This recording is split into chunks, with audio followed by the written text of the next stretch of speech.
ज्ञान विकास चैनल आपका स्वागत करता है मित्रों। इस वीडियो में महादेवी वर्मा की रचना कह दे माँ अब क्या देखूं कविता पर आधारित पाठ्य सामग्री तैयार की गई है, जो अवश्य पठन पाठन में सहायक सिद्ध होगी और छात्र इस प्रारूप का अनुसरण उत्तर लिखने के लिए कर सकते हैं। अब हम कवि परिचय की ओर बढ़ते हैं। कवित्री महादेवी वर्मा, आपका जीवन काल 1907 से 1987 रहा। हिंदी जगत की महान साहित्यकार महादेवी वर्मा ने साहित्य की अनेकों विधाओं में अपनी रचनाओं से हिंदी साहित्य को समृद्ध किया है।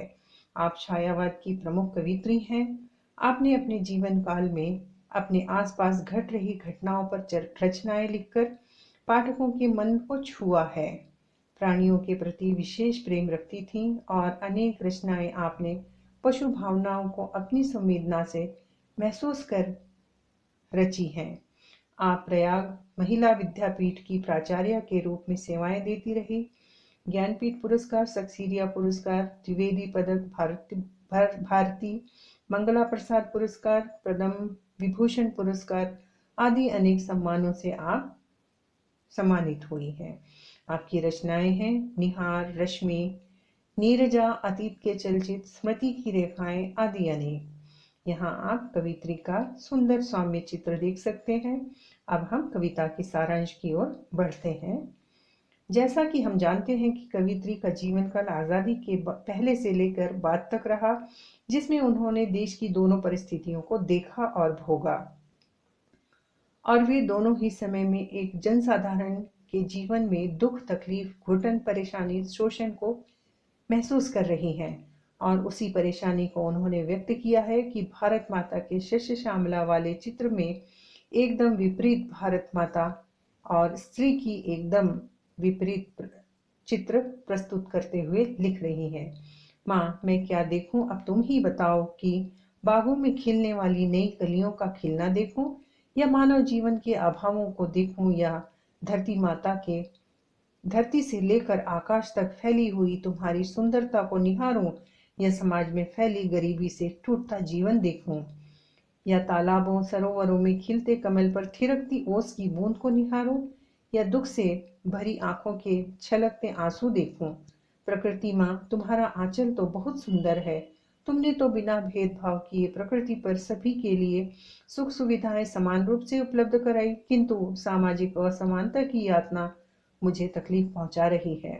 सुगंधित हवा जो चारों ओर बह रही है, जो वातावरण को खुशनुमा बना रही है, और मंद मंद हवा की झोंके अधिक खुशियां देती हैं, उन्हीं में मैं सब कुछ भूल जाऊं, या वास्तविकता में अभावग्रस्त जीवन में दुखी जीवन को देखूं।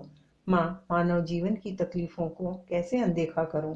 माँ बताओ, प्रकृति के सुंदर आंगन में जो नई पत्तियां खिल रही हैं, उस पर जो नन्हे नन्हे भौरे डोल रहे हैं, उनकी सुंदरता निहारूं, या फिर उस गरीबी को देखूं जिसमें फूल जैसे बच्चे पत्थरों पर अपना बचपन जीते हैं, उन्हें देखूं, या सुख सुविधाओं में पल रहे बचपन को देखकर हर तरफ सुख और खुशियां विद्यमान होने का भ्रम पाल लूं। माँ बताओ मैं क्या देखूं। माँ बताओ, जो तुम्हारा सीमाहीन आंगन यहाँ से वहां तक फैला है, और उसमें तारा रूपी दीपक पूरे समय जगमगा रहे होते हैं, उनकी सुंदरता निहारूं, या उस अभावग्रस्त कोने को देखूं जहां बिना सहायता के एक दीपक बुझ रहा है, उसे देखूं। माँ की असहिष्णुता से मानव की असहिष्णुता से दुखी हूं मैं। कोई सहायता करने योग्य होकर भी किसी की सहायता क्यों नहीं कर रहा, यह बात मुझे परेशान कर रही है। माँ आजाद पक्षियों का झांकना देखूं, कलकल करती बहती नदियों के मधुर संगीत को सुनती रहूं, या फिर उस ठंडी आवाज को सुनूं जिसमें निराशा, दुख और परेशानी, कष्ट के राग छुपे हैं, और जो अभावों से ग्रस्त मनुष्य के टूटते सपनों को देखूं।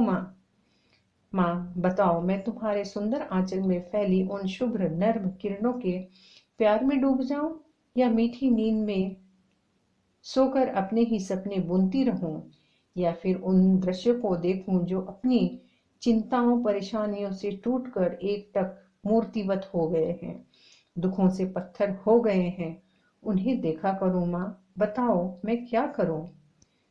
अब अंतिम पद में कवित्री कहती हैं, माँ, प्रकृति और मनुष्य दोनों को तुमने ही बनाया, फिर यह असमानता क्यों।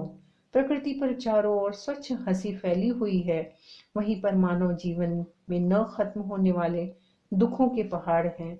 दुख निर्मित आंसुओं रूपी जल लगातार बह रहा है। माँ, मैं तुम्हारे वैभव को निहारती रहूं या मानव जीवन के दुखों, कष्टों, परेशानियों, संकटों से उत्पन्न रोने की आवाज को चुपचाप सुनती रहूं, कष्ट को देखती रहूं। माँ, बताओ मैं क्या करूं। इस प्रकार सारांश पूरा होता है। अब हम विशेषता की ओर बढ़ते हैं। कवित्री अति संवेदनशील है। वे अपने जीवन में तो सुखी हैं, फिर भी दूसरों के दुख से परिचित हैं।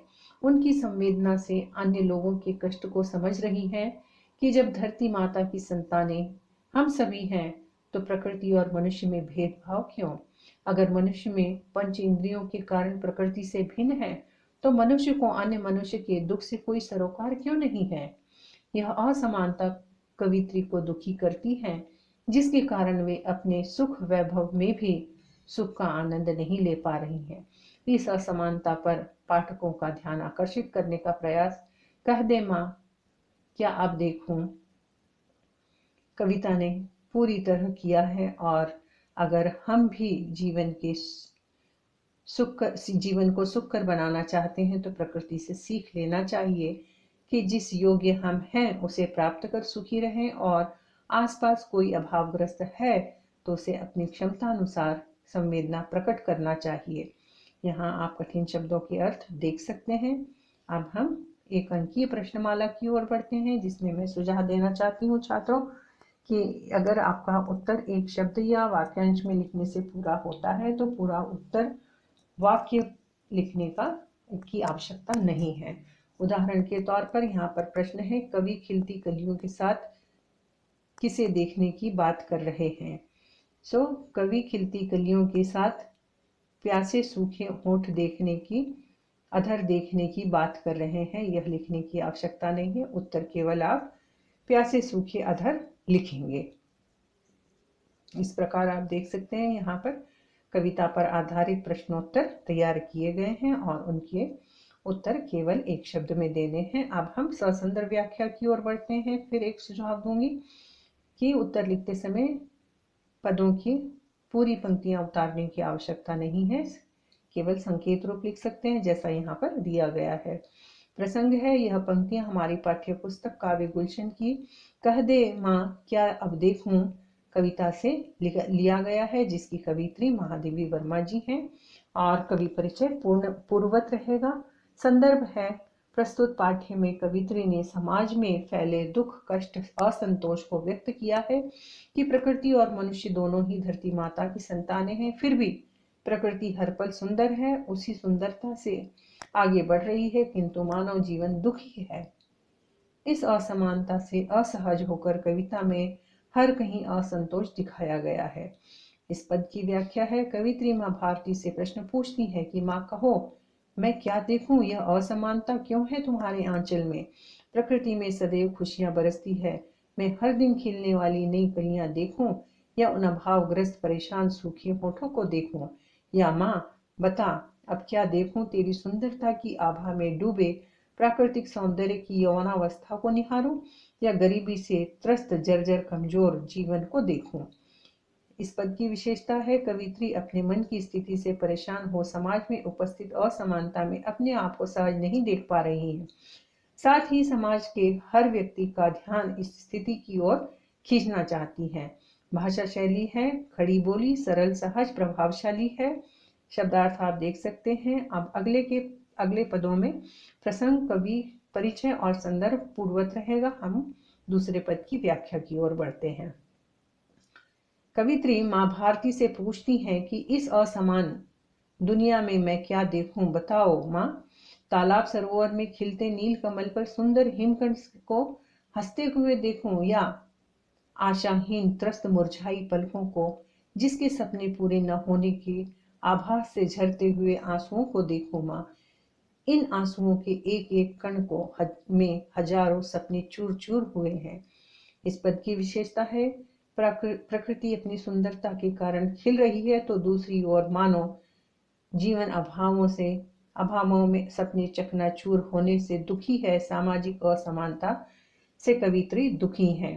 तीसरे पद की व्याख्या इस प्रकार है, कवित्री कहती हैं कि प्रकृति इतनी खुश है कि सुगंधित वातावरण चारों ओर फैला है और मंद मंद हवा के झोंकों में भी डूब जाऊं या बदलाव में दुख की घूंट पीती हुई या निराशा में डूबती हुई उन ठंडी सांसों को देखूं जिसने हार कर चुप रहना सीख लिया है।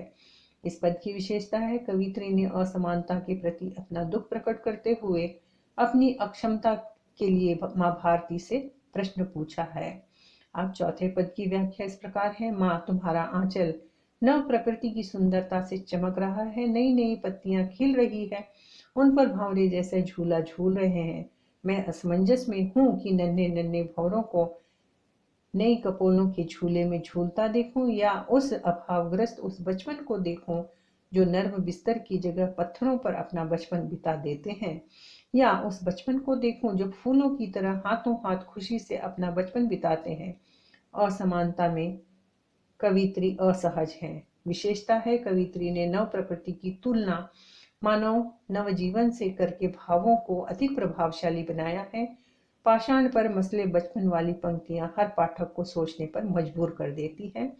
पांचवें पद की व्याख्या है, माँ तुम्हारे विशाल आंगन के ऊपर जो फैला हुआ आकाश जो तारों रूपी दियों से जगमगा रहा है, अर्थात हर तरफ खुशियों का ताना बाना फैला हुआ है, माँ क्या मैं इन खुशियों में डूब जाऊं या उस एकांत स्थान में बैठे जलते कमजोर से बुझते हुए दीपक को देखूं, अर्थात यहाँ अनेकों दीपक जल रहे हैं और वहीं पर कुछ कमजोर से दीपक अभावग्रस्त परिस्थितियों में क्यों बुझ रहा है। माँ क्या करूं, बताओ, तुम ही बताओ। विशेषता है, संसार की असमानताओं की ओर ध्यान आकर्षित किया गया है।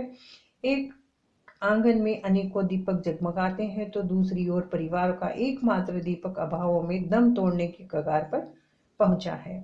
छठवें पद की व्याख्या है, माँ तुम्हारे आंचल में बहती नदियों के संगीत में कलकल ध्वनि में पक्षियों के कलरव में चहचहाने में अत्यंत मधुर संगीत में मैं दुनिया को भूल जाऊं या उस टूटे हुए मानस मन को देखूं जिसकी खुशियों की तान बजाने वाली वीणा के तार ढीले हो गए हैं।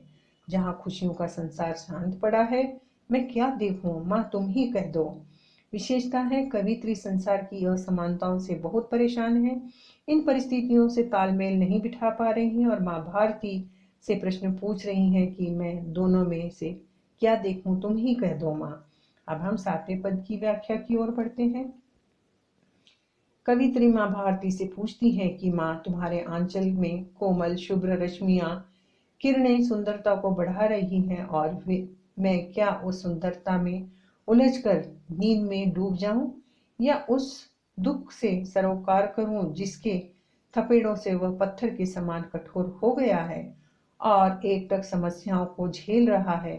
उस अभिनय को देखती रहूं, चिंता के कारण बिना पलक झपकाए अपनी परेशानियों का नाटक जो देख रहा है, क्या मैं भी एक मूक दर्शक बन जाऊं। माँ तुम ही कहो, अब क्या देखूं मैं। इस पद की विशेषता है, कवित्री ने जीवन में सतत आने वाली चिंताओं की ओर ध्यान आकृष्ट करते हुए लिखा है कि क्या मैं भी मूक दर्शक ही बन जाऊं। चिंता का अभिनय उक्ति से के द्वारा भाव को अधिक मार्मिक बना दिया गया है कि मानव जीवन में चिंताएं अपना अभिनय करती हैं जिससे जीवन कष्टमय होता रहता है। अब हम अंतिम और आठवें पद की व्याख्या की ओर बढ़ते हैं। कवित्री कहती हैं कि माँ तेरा सुंदर चेहरा स्वच्छ निर्मल है, किंतु तेरे हिस्से हैं वो जिनकी आंखों से लगातार आंसू बहे जा रहे हैं। मैं तेरा ऐश्वर्य निहारूं या इस जीवन का रोना देखूं। माँ तुम ही कह दो, अब मैं क्या देखूं। विशेषता, कवित्री माँ भारती से कहती हैं कि माँ तुम तो निर्मल हंसी लिए हुए हो, किंतु यह जीवन बहुत ही दुखी है, आंसू सतत बहे जा रहे हैं। इस स्थिति में मैं तेरे वैभव देखूं या असहाय जीवन का रोना देखूं। दोनों ही विषम परिस्थितियों में इसमें कोई मेल का अवसर नहीं दिखता है। और इस प्रकार ससंदर्भ व्याख्या पूर्ण होती है। अब हम टिप्पणी की ओर बढ़ें उससे पहले आपसे निवेदन करना चाहती हूँ कि वीडियो को लाइक करें, शेयर करें, चैनल को सब्सक्राइब करें और अगर कोई सुझाव देना चाहते हैं, अन्य सामग्री चाहते हैं तो कमेंट बॉक्स में अवश्य लिखें। टिप्पणी का प्रारूप इस प्रकार होगा। पहले पद में, पहले पैराग्राफ में टिप्पणी का परिचय देंगे। जैसे उपरोक्त शीर्षक हमारी पाठ्य पुस्तक काव्य गुलशन से लिया गया है, इसकी रचनाकार महादेवी वर्मा है। अब उस शीर्षक के ऊपर टिप्पणी लिखेंगे। जैसा कि हम जानते हैं कि कवित्री आज़ादी के पहले और बाद का भी भारत देख चुकी हैं। वे इस बात से दुखी हैं कि दुख की तकलीफों, चिंता, परेशानियों, संकटों, आदि की स्थिति पर आज़ादी का कोई भी प्रभाव दिखाई नहीं देता। इसलिए वे माँ भारती से कहती हैं कि कह दे माँ, क्या अब देखूं? अतः स्थिति तो अब भी वैसी ही है जैसी थी। अब तू ही बता माँ, मैं क्या देखूं? दुखों की ओर से मुंह मोड़कर खुशियों में ही घुल मिल जाऊं? दोनों ही परिस्थितियों में बहुत असमानता है। जहाँ सुख है तो दुख भी है, किंतु दुख कष्ट झेलते जीवन कवित्री को अधिक प्रभावित और विचलित कर रहे हैं। इस प्रकार इस कविता की पाठ्य सामग्री यहाँ पूर्ण होती है। आपको वीडियो देखने के लिए एक बार फिर से तहे दिल से धन्यवाद।